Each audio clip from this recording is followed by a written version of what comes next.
প্রশ্নটা এখন উঠেই যাচ্ছে, কোন আমলে নারী কর্মসংস্থান এবং নারী নিরাপত্তা ভালো ছিল? মানুষ অনেক স্বপ্ন দেখেছিল ৫ই আগস্টের পর তারা অতীতে ১৫-১৬ বছরের চেয়ে আরো অনেক বেশি ভালো থাকবেন। এমনই ভালো থাকার সময় চলে আসলো যে সময়ে একজন নারীকে শুনতে হলো কুরুচিপূর্ণ এবং আপত্তিকর মন্তব্য। তার কর্মসংস্থানে যাওয়া নিয়ে ভেসে উঠছে বিভিন্ন রকম নেতিবাচক মন্তব্য।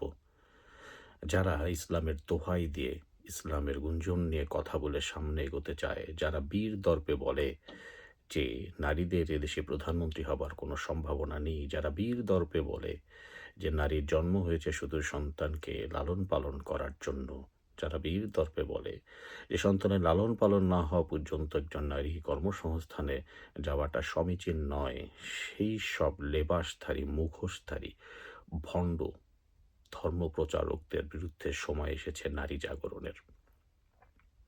নারীরা এখন বুঝতে শিখেছে গত ১৫-১৬ বছরে নারীর যেই স্বাধীনতা, নারীর যেই কর্মসংস্থান, নারীর যেই আত্মোন্নয়ন, যদি সেটার গ্রাফ দেখেন, কোথায় ছিল না নারীদের অবাধ বিচরণ? কোথায় ছিল না? প্রায় প্রতিটি ক্ষেত্রেই সচিব বলেন, পুলিশ বলেন, র্যাব বলেন, পাইলট বলেন, কোথায় ছিল না? নারীরাই তো এদেশের কর্মসংস্থানের মূল। প্রায় অর্ধেক চালিকা শক্তিতে চলে এসেছে। বাংলাদেশের বৃহত্তম কর্মসংস্থান খাত গার্মেন্টস, যার প্রায় ৯০ ভাগেরও বেশি কিন্তু এই নারীদের দখলে। ৮০ থেকে ৯০ ভাগ। তাহলে কথা হচ্ছে, প্রশ্ন উঠছে যে নারীদের তিলে তিলে গড়া শ্রমে গড়ে উঠছে এদেশের অর্থনীতির চাকা, সেই নারীদের এমন অবজ্ঞাপূর্ণ মন্তব্য কেন? কেন নির্বাচনের ৮-১০ দিন আগে কথা বলে কি বোঝাতে চাইছে? কি বোঝাতে চাইছে? নারীরা কি সেই অন্ধকার যুগে ফেরত যাবে? নারীরা যে আলোর যুগে ছিল, যে উন্নয়নের পথে ছিল, সেখান থেকে কি নারীদের গন্তব্য সেই অন্ধকার যুগ? সময় এসেছে তা বিশ্লেষণ করার। এখন প্রতিটি নারীর উপলব্ধি, আগে ভালো ছিলাম, আগে ভালো ছিলাম। প্রতিটি ক্ষেত্রেই নারীর এগিয়ে যাওয়ার গল্প ছিল, সাহসে, উদ্যমে, অন্যকে অনুপ্রাণিত করার সামনে চলে আসছিল তাদের কাছে উদাহরণ হয়ে। এখন সেই জায়গাগুলো অন্ধকার এবং মরিচাময়ের পথে।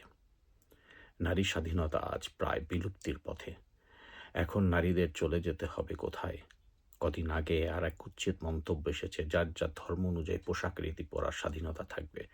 অর্থাৎ অস্পষ্ট ইঙ্গিতে বুঝিয়ে দিয়েছে কি হতে যাচ্ছে যদি তারা ক্ষমতায় আসে। সেই ধর্ম অনুযায়ী সবাইকে বোরখা দিয়ে আচ্ছাদিত করতে হবে।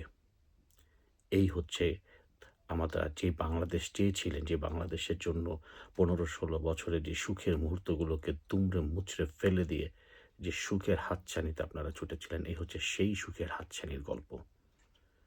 আজকে সেই সুখের হাতছানি দেশের নারীরা বুঝতে পারছেন কি মরীচিকার পিছনে তারা নিজেরা তাদের সন্তানদেরকে তারা ঠেলে দিয়েছিল। যে সমস্ত নারী আত্মপ্রত্যয়ীরা মাঠে নেমেছিল, তারা আজ কি করবে? প্রশ্ন এসেছে নিজেকে প্রশ্ন করবার, নিজের নারীত্বকে জাগিয়ে তোলবার, আবার সেই বেগম রোকেয়ার আদর্শকে ধারণ করে সামনে এগিয়ে যাবার। নারী আত্মপ্রত্যয়, নারী বলিষ্ঠ, নারী হচ্ছে একটি জন্ম, নারী হচ্ছে একটি উন্নয়নের প্রতীক, নারী ধ্বংসের প্রতীক নয়।